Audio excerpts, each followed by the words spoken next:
우리 신명기 6장 4절에서 9절에 있는 말씀까지 오늘 우리 한 절씩 교독합니다.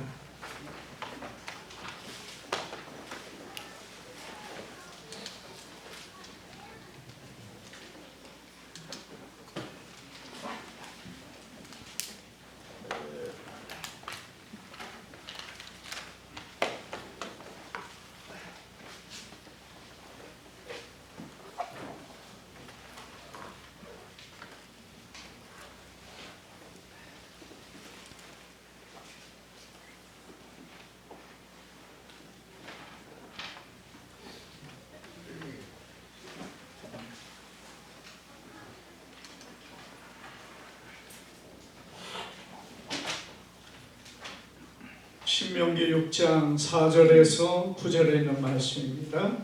교독합니다. 이스라엘아 들으라. 우리 하나님 여호와는 오직 유일한 여호와시니 너는 마음을 다하고 뜻을 다하고 힘을 다하여 내 하나님 여호와를 사랑하라. 오늘 내가 내게 명하신 이 말씀을 너는 마음에 새기고 내 자녀에게 부지런히 가르치며 지혜와 자식에게 되지 그를 밝게 되지 누워 있을 때 되지 그를 하나님께 되지 그 말씀을 방문할 것이며 너는 또 그것을 내 손목에 매어 기호를 삼으며 내 미간에 붙여 표로 삼고 또 내 진문을 쏴 바깥문에 기호할지니라. 아멘. 예, 오늘 우리 옆사람과 인사합니다. 사랑합니다. 축복합니다.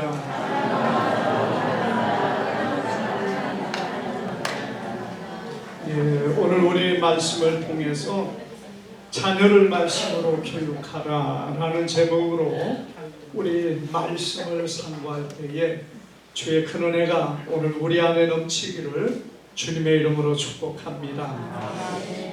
우리가 이 어린이 주일을 맞이해서 정말 우리 양곡 소망교회가 안타까운 것은 우리가 주일학교가 코로나 이후로 이렇게 모이지 못하는 것이 정말 마음이 무겁고 그리고 이로 인하여 안타까운 마음을 갖게 됩니다.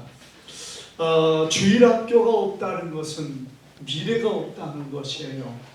이것이 얼마나 큰 문제인가. 그런데 지금 이러한 일들이 오늘 우리 양곡 소망교회만의 문제가 아니라 우리 대한민국 안에, 아니 전 세계 안에 있는 정말 힘든 문제가 되어 있는 것이 바로 이 주일학교의 문제입니다.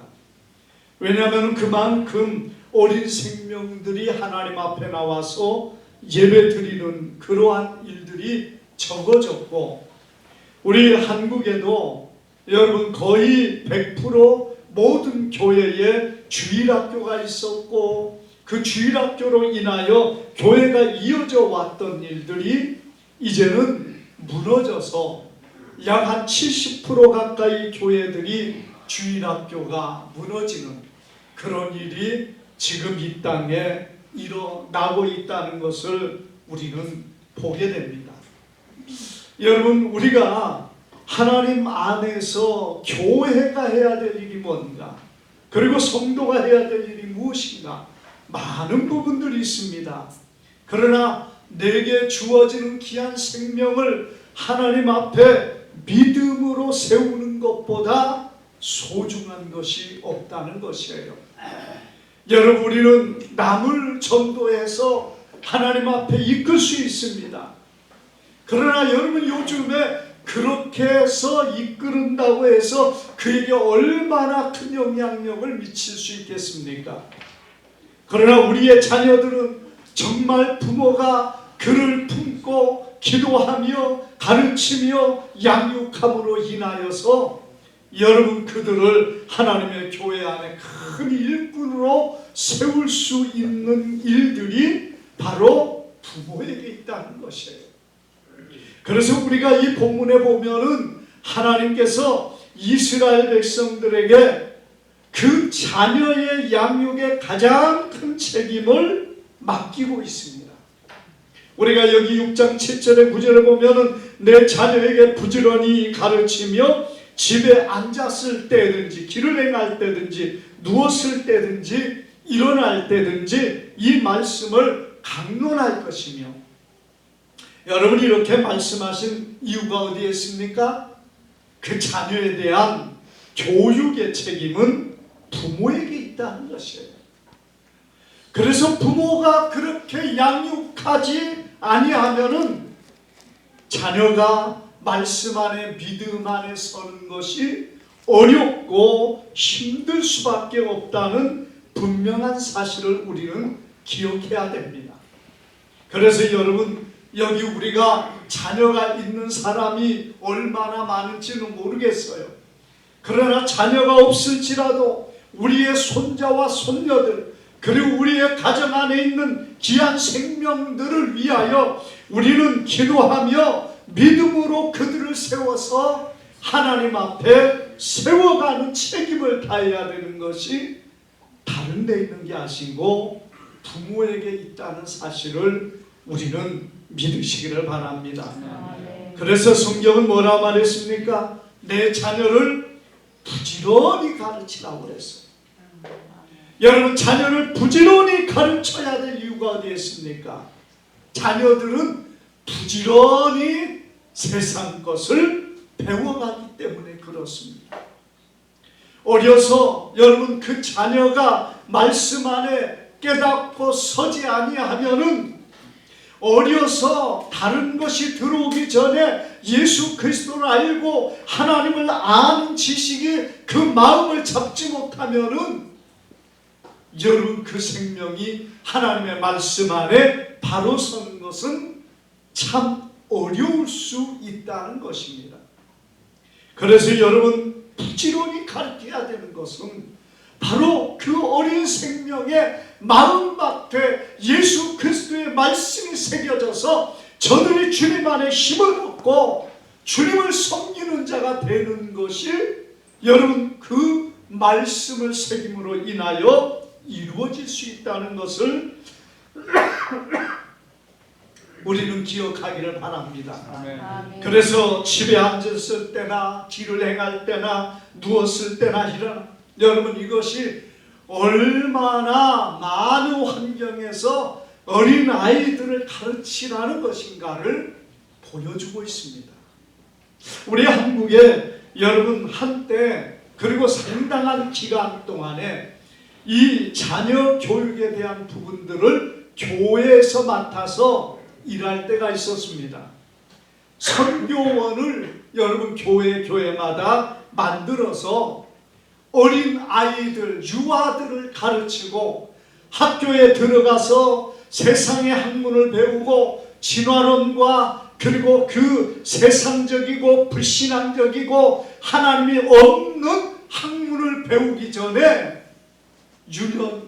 유치원에서 선교원에서 아이들에게 복음을 전하고 예수님을 알게 하고 가르쳤던 그 일이 여러분 그 한 시대로 끝난 게 아니라 그 다음 세대를 주님의 말씀으로 그들이 세워져 가서 우리가 80년대 90년대 여러분 교회들이 폭발적인 성장을 이룬 것은 다른 데서보다 여러분 그 선교원을 통해서 자라난 아이들이 그래도 교회를 찾고 하나님을 찾고 하나님 앞에 돌아왔던 많은 일들을 보게 됩니다. 그런데 이것이 이제는 유치원 교육으로 바뀌어지면서 신앙과는 상관없어지고 세상의 지배를 받고 여러분 그렇게 하면서 예수 그리스도를 알지 못하는 그러한 시대가 되고 말았다는 것입니다. 오늘날 여러분 어린아이가 얼마나 가정의 소중한 존재가 되어 있습니까? 우리가 이 어린아이들이요 가정의 최고가 되어 있고 주인이 되어 있고 왕이 되어 있습니다. 우리가 어린이날을 과거에 만들었던 것은 어린아이를 학대하고 어린아이를 힘들게 만들고 그들을 교육하지 못한 그로 인하여 만들어진 것이 어린이날이었다면 오늘날에는 1년 365일 다 어린이날이 되어 있어요. 어린아이가 주인이고 어린아이가 최고가 되어 있다는 얘기입니다. 그게 잘못된 것만은 아니지만은 한편으로 여러분 그 어린아이가 최고가 되어 있는 그런 상황은 하나님 앞에서 합당하지 못한 부분이라는 사실을 우리는 기억해야 됩니다. 여러분 어린아이는 바르게 양육하고 바르게 세워서 하나님을 알게 하고 하나님을 섬기는 귀한 일꾼으로 세워가야 되고 어린아이의 시대에 하나님의 말씀의 계명을 통하여 그들을 세워서 그 사회를 하나님의 뜻 가운데 깨끗하고 올곧고 의로운 사회로 만들어 가게 해야 되는 것이 어린아이라는 얘기입니다. 그래서 어린아이에게 하나님의 계명을 하나님의 역사와 능력을 하나님의 모든 규례와 말씀들을 가르침으로 인해서 여러분 그들이 다음 세대를 이끌어가면서 세상이 하나님의 말씀 안에 바로 서고 하나님을 영화롭게 하는 그런 시대로 만들어 가야 되는 것이 어린아이를 세우는 목표요 가장 중요한 의미라는 사실을 우리는 기억해야 됩니다. 그런데 여러분 세상은 그러지 못하고 있다는 거예요. 특별히 우리가 교육의 모든 시스템을 통해서 사탄의 간교한 전략과 계략을 통해 하나님의 교회가 무너지고 여러분 세상에 교육이 잘못되어지는 많은 일들이 있는데요. 이 모든 것 중에서 특별히 오늘 우리가 이 세 가지를 제가 볼 텐데요.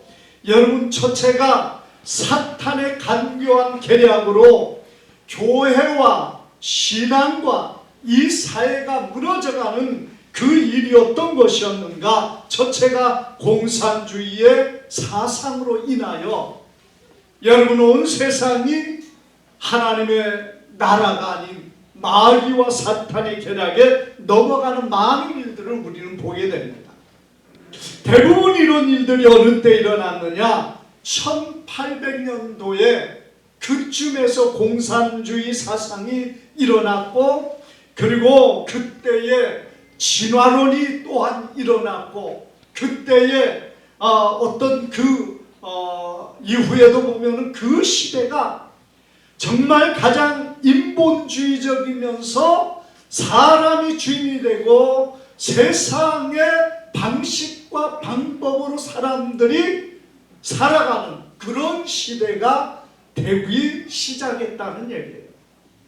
그래서 여러분 1800년도 17세기 여러분 그때가 사실은 어떤 면에 보면 기독교의 어떤 끝자락이면서 이후에 여러분 100년 후에 이스라엘이 회복되고 나라가 회복되고 그러기 전에 여러분 이러한 악한 사상들이 세상을 지배하기 시작했다는 겁니다.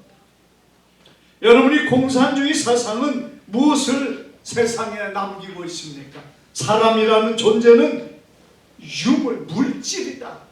물질이지 정신적인 게 아니다. 그래서 죽으면 끝난다. 여러분 물질적인 존재로 잠시 있다가 사라져가는 존재처럼 얘기하는 것이 공산주의 사상이에요. 그리고 그야 뭐 우리가 잘 알고 있습니다만은 이 공산주의에서 가장 또 중요한 것이 뭐냐? 세상은 계급투쟁을 통해서 평등하게 만들어야 된다. 이 공산사상이 나온 이유가 사실은 억압받는 노동자들을 위해서 나온 것처럼 보여집니다.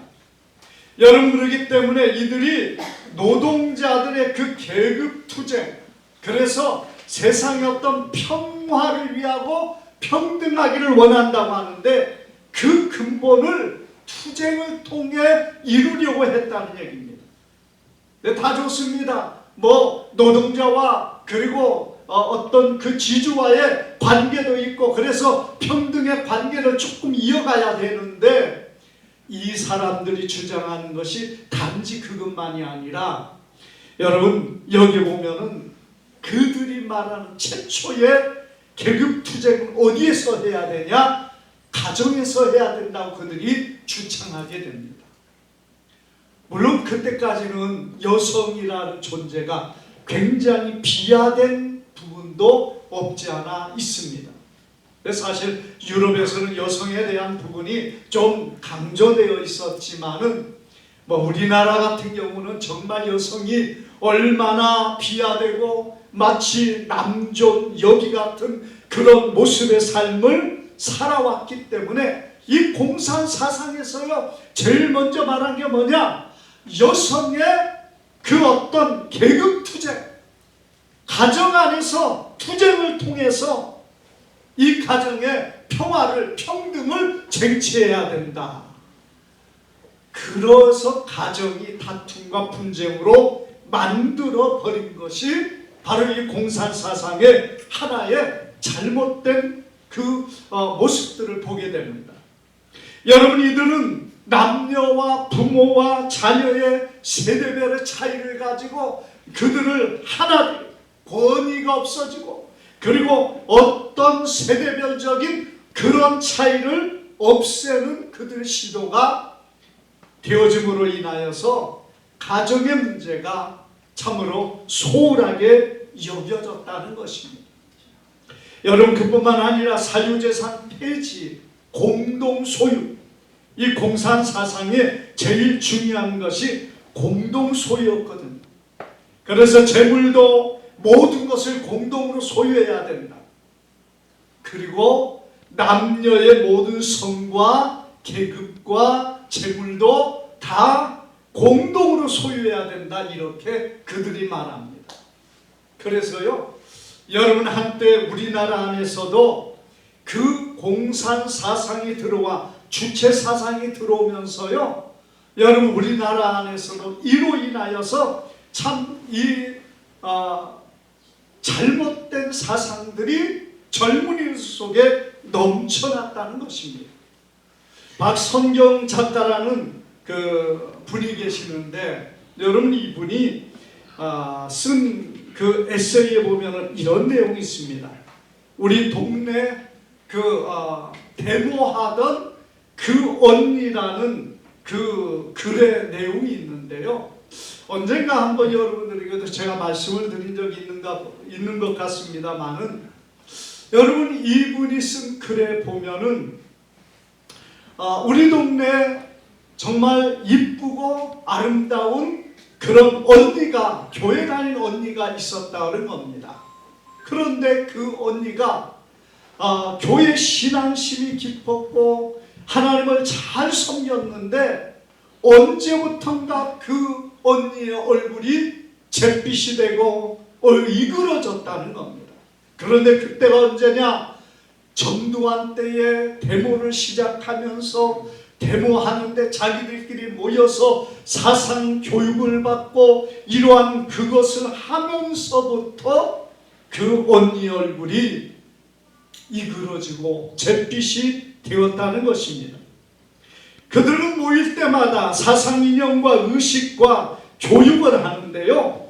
여기에서 성적 수치심을 자기 주체의 장애물로 여기고 그걸 그렇게 가르쳤다는 겁니다. 그래서 여성 동지가 성적 자기 결정을 해야지 누군가 어떤 이제까지 내려온 그런 습관과 잘못된 것에 매여가지고 그러면 안 된다. 그래서 이 성이라는 것도 자기 주체가 되고 그리고 이것에 얽매이면 안 된다는 그런 교육을 모일 때마다 시키면서 그리고 MT를 가는데 가기 싫어하더라는 거예요. 그런데도 끌려갔는데 그 MT에 가가지고 성적 주체성이 여자에게 있고 자기에게 있을 뿐만 아니라 그러한 것에 얽매여서는 안 된다. 그러면서 이놈 저놈이 그를 성폭행을 합니다. 하는 그 사람이 3번의 낙태를 하고요, 교회를 다니면서 신앙을 버리고 그리고 나가서 그 사상을 따라서 하면서 계속 이런 가운데 살다가 결국에는 학교를 그만두고 어느 날 보니까 결혼을 한다고 그러더래요. 그런데 보니까 교회의 청년이었던 한 남자와 결혼하는데 성가되었다는 그 청년과 결혼을 했습니다. 같이 데모하고 힘썼던 사람이었는데 결국에 이 2 아들을 낳고 살다가 그 남편이 그렇게 성품이 좋은 줄 알았더니 술만 먹으면 과거를 들먹이면서 때리기 시작합니다. 대학교 다니면서 3번의 낙태를 경험했고 그걸 보았으니까 남자가 여러분 그런 일에 얼마나 참 그럴 사람이 얼마나 있겠습니까? 그러니까 술만 먹으면 또 먹지 않아도 그것 가지고 그를 때리고 결국에는 이혼을 하는데 이혼도 안 해주려고 하는 걸 자살 소동을 통해서 어쩔 수 없이 이혼을 하고 그리고 나서 그 후에 혼자 살다가 질병으로 인하여 그가 죽고 말았다는 것이에요. 공산사상의 무서운 건요, 사람과 모든 존재, 모든 것도 다 공동으로 소유해야 된다는 거죠. 이 성까지도 여러분 이런 사상을 가지고 사람들을 세뇌시키고 그리고 그걸 정당화시키고 자기들의 성폭행과 그리고 자기들의 성추행으로 삼아서 여러분 그 정말 하나님을 섬긴다는 사람이 말씀 안에 서지 못함으로 그 공산사상에 빠져서 그런 비참한 삶을 살다가 그렇게 끝났다는 것이에요. 여러분 우리가 또 2번째로 보면 프로이드의 정신분석학이라는 것이 있습니다. 이 사람 뭐냐? 모든 사람들의 행동과 모든 것은 성적인 어떤 욕구로 인하여 일어나는 것이다. 그래서 정신 내 모든 부분들을 성으로 비교하며 성으로 이해하려고 했습니다. 사람을. 그래서 여러분 이 프로이드의 정신분석학 자체가 우리 사람들을 다 성적인 어떤 것으로만 보는 가장 사악하고 마귀가 사용하는 그러한 학문이 되어 있는데 사실은 이것이 오늘날까지도 많은 사람들에게 이게 마치 맞는 것처럼 되어 있다는 것이에요. 참 이런 부분에 보면 이 사람도 유대교인데요. 1850년대 공산주의 사상이 일어나기 전에 그때에 같이 일어난 사람이었고 그리고 진화론을 주창하는 자도 그렇습니다. 여러분 이런 사람들을 통해서 사단이 우리 인간의 본분을 흔들리고 인간의 목적과 사람의 존재 자체를 이렇게 이상하게 만들어버려서 그리고 그러한 행동을 당연한 것처럼 이렇게 만들어갔다는 것입니다. 여러분뿐만 아니라 앨리스 베일리라는 사람이 있습니다. 여러분 이 사람은 신비주의 운동가였는데 신지약이라는 것을 거기에 같이 합류해서 어떤 그 영매를 통해서 뭔가를 알고 오컬트적인 그런 일들을 굉장히 앞장섰던 여자가 바로 이 앨리스 베일리라는 여자입니다. 우리가 이 여자를 보면은요, 어려서부터 3번의 자살 시도를 했다고 합니다. 3살에서 5살에 11살에 그리고 15살에 3번의 자살 시도를 했는데 이 여자는 자기에게 이 3마리의 어떤 악한 영이 자신에게 말을 주고 그 말을 통해서 10대 플랜을 그가 발표를 하게 되었는데요. 이 10대 플랜이라는 것은 곧 10가지의 기독교를 말살하는 전략이라고 그가 말하고 있습니다. 그런데 이것은 악한 영에 의해서 여러분 그에게 주어졌고 그가 그대로 그것을 썼고 그리고 세상은 그것과 같이 지금 진행될 뿐만 아니라 거의 완성의 단계에 들어와 있다는 것입니다. 이 앨리스 벨리라는 여자가 어떻게 하면 기독교를 말살할 것인가? 사단이 주는 그것을 가지고 여러분 이 사회 온 세계의 많은 사람들에게 강력한 영향력을 줘서 여러분 10가지의 계략이 그 전략이 그대로 수용되어지고 모든 사회에서 모든 나라에서 이것이 진행이 되고 있을 뿐만 아니라 거의 완성의 단계에 들어가 있다는 것. 이게 여러분 참 사실은 무서운 일입니다.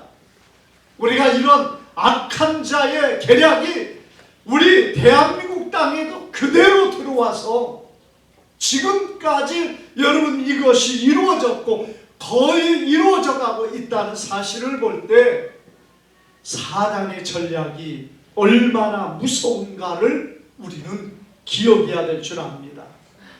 여러분이 기독교 말살 전략의 첫째가 뭐냐? 교육 시스템으로부터 하나님과 기도를 제거하라는 겁니다. 여러분 이 여자가 연매를 통해 무당이 귀신의 가르침을 따라 쓴 것 중에 여러분 옛날에는 악한 영들이 개인적으로 역사하고 이런 일들이 많았지만 지금은요 이런 교육의 시스템 많은 권세 잡은 자들을 통하여 교회를 무너지게 만들고 기독교를 무너지게 만드는데 교육의 시스템에서 하나님과 기도를 제거하라는 거예요. 그리고 그것이 여러분 지금 전 세계 안에서 거의 이루어져 가고 있습니다. 우리 대한민국 안에서 여러분 어떤 신학교나 그러한 일들을 행하고 있지요. 나머지 일반 학교 같은 데서는 그것이 기독교 어떤 스쿨이라 할지라도 거의 무너지고 있는 그런 시대에 있어요. 특별히 대광교의 사건을 여러분 대광 고등학교였습니다. 고등학교인가요? 그 학교 사태를 참 오랜 기간 동안 여러분들이 경험을 했을 거예요.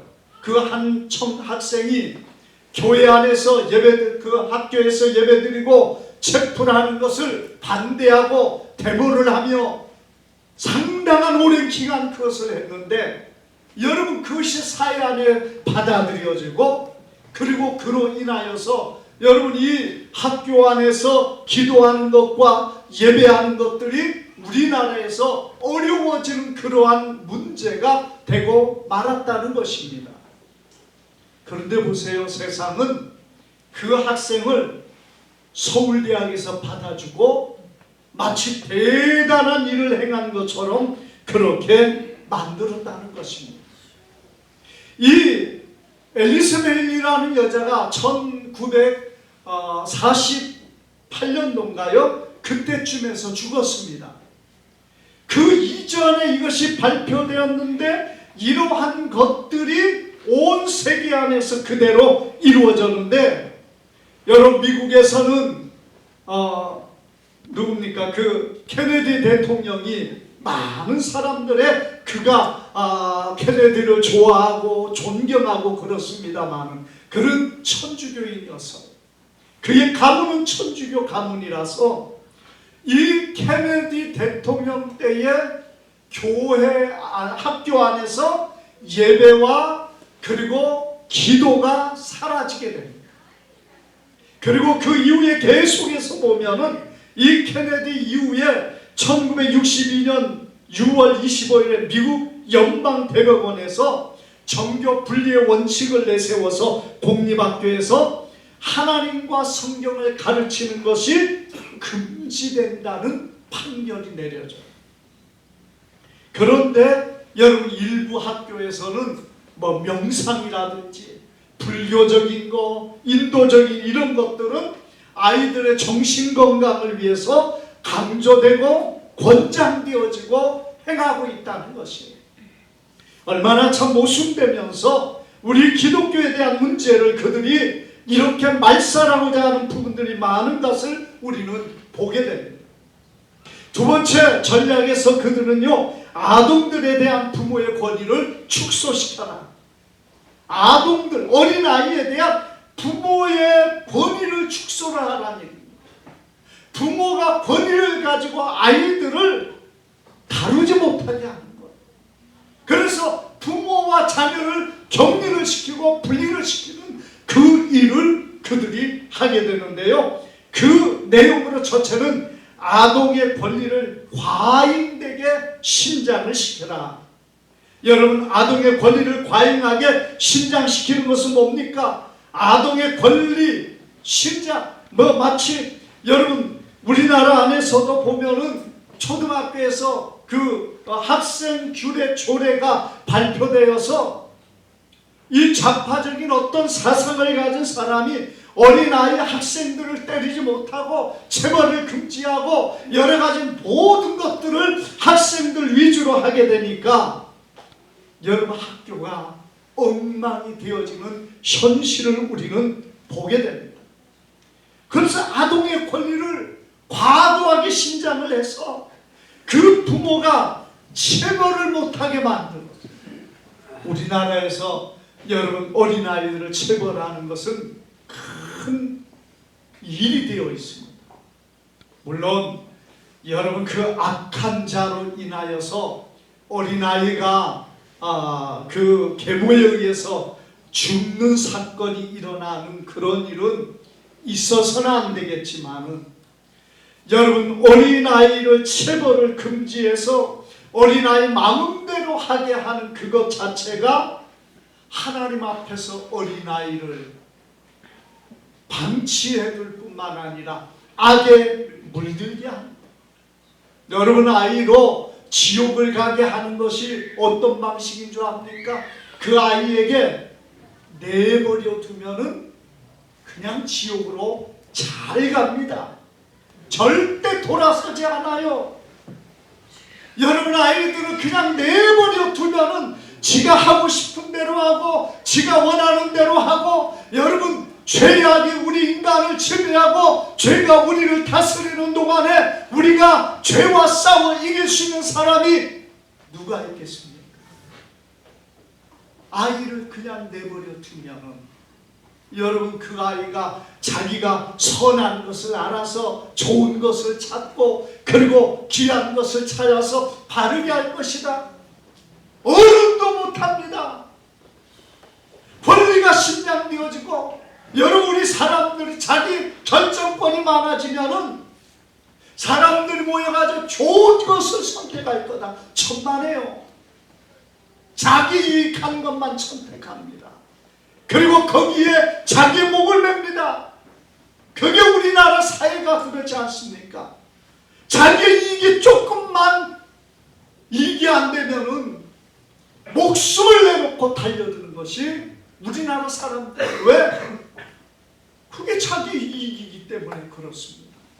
그래서 조금도 양보하지 않아요. 이성이 있으니까, 생각이 있으니까 바뀌고 그리고 타협하고 좋아질 거다? 천만에요. 그게 우리 인간의 모습이에요. 내버려두면은 잘할 것 같습니까? 어린아이가 그냥 내버려두면 지가 좋은 것을 찾아가고 악한 것을 버리고, 그래서 의로운 자, 깨끗한 자로 성장할 것 같습니까? 천만에. 어린아이들 뿐만이 아니에요. 우리 사람은 다 그렇게 살지 못하는 존재입니다. 하나님의 말씀 없이는 우리의 죄를 깨닫지 못하고, 하나님의 성령의 역사 없이는 우리가 죄를 이길 수 없다는 사실을 우리는 기억해야 될 줄 믿습니다. 그래서요, 여러분 체벌을 통해서 어린아이를 부모가 진리의 말씀으로 양육하고 그리고 그 어린아이를 가르치는 것은 중요한 일인데, 지금 온 세계가, 우리 대한민국 말할 것도 없이 어린아이를 체벌한다? 난리가 납니다. 완전히 야만인처럼 취급하고 그리고 잡아 가두는 그런 시대가 되었다는 겁니다. 교사의 실대 전략의 실행 요원으로 삼으라. 그래서 여러분, 이런 악한 방식들이 이어져 가고 있어요. 세 번째로는 기독교 가정 구조 또는 전통 기독교 가정 구조를 파괴하라. 전통적인 기독교적 가정 구조를 파괴하라는 것입니다. 여러분, 그 방법으로 이 기독교의 가정이 뭡니까? 하나님이 맺어주신 가정, 처음부터 끝까지 하나님을 섬기며 마지막까지 선 것이 하나님의 가정이에요. 그게 전통적인 모든 가정의 모습입니다. 그런데 여러분, 이 기독교를 말살하는 방법은 바로 그 전통적인 기독교의 가정 구조를 파괴하는 겁니다. 그래서 성문화를, 성을, 문란을 조성하라는 얘기예요. 젊은이의 혼전 성교나 프리섹스를 장려하여 미화하라는 얘기예요.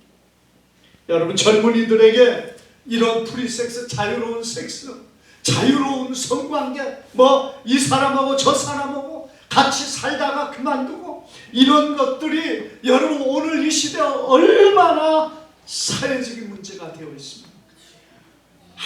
아무런 의식이 없어요. TV 열어보세요. 저는 정말 보면서 깜짝 놀랐어요. 뭡니까 제목이? 그게 동거보다 결혼이 아니라 결혼보다 동거라고 하나? 그것이 그냥 막 텔레비전에서 버젓하게 나오면서 아무렇지도 않게 사람들에게 인식이 됩니다. 그리고 동거하는 사람들의 모습을 보여주면서, 그리고 마음에 안 맞으면은 그냥 헤어지고 또 다른 사람 만나서 동거하고 또 다른 사람하고 같이 살다가 또 헤어지고, 돌싱으로 와가지고 또 만나가지고 하는 그런 것들이 그냥 여과 없이 아무런 제재 없이, 그리고 당연한 것처럼 사람들이 그것을 보면서 저렇게도 해도 괜찮구나, 저렇게 사는데 이것이 오늘날의 트렌드지, 요즘에 누가 한 번 만나가지고 평생을 같이 사는 그런 고리타분한 생각을 하고 있는가? 이 지금 젊은이의 세계에서요, 그건 고리타분한 생각이 되고 그건 어리석은 것이 되어 있는 그런 시대를 우리는 보게 됩니다. 100일 만나면 성관계를 해야 되고, 며칠 만나면 뭘 키스를 하고, 이런 문화가 만들어져 있어가지고, 여러분 도대체가 하나님 앞에서 하나님의 사람의 모습이 아니에요. 성문화가 조성되고 문란한 시대가 되고, 여러분 텔레비전, 광고, TV, 잡지, 영화를 통해서 이런 자유로운 인생의 섹스와 쾌락이 인생의 최고의 즐거움이라는 것을 자꾸만 사람들의 세뇌를 시키고 사람들의 마음속에 그것을 심어놓습니다. 이게 여러분, 이게 적은 일이 아니에요. 그리고 어디 다른 곳에 있는 이야기가 아니라는 얘기예요. 우리가 이러한 부분 안에 보면은요, 정말 세상이 악해지고, 이런 사단의 전략을 따라 세상이 하나님 앞에서 정말 징계를 받는 그런 시대가 되어 있다는 얘기예요. 동성애를 대처 생활 방식으로 삼으라.